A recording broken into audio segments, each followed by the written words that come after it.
Well, you can see my backyard after not having rain for a long time.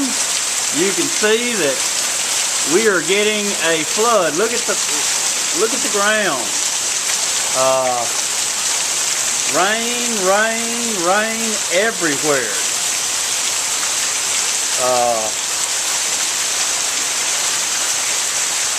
Let's go to the front yard.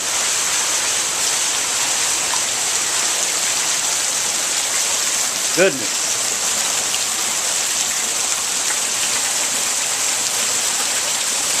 Rain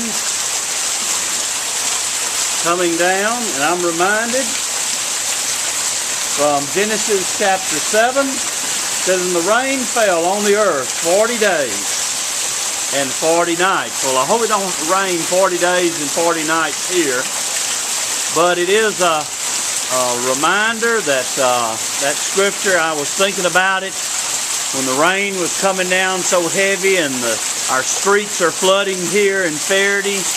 You know, it reminds us that God has control over all things. Man thinks he controls things, but it's God who is sovereign, who rules all. And let us always humble ourselves under the mighty hand of God.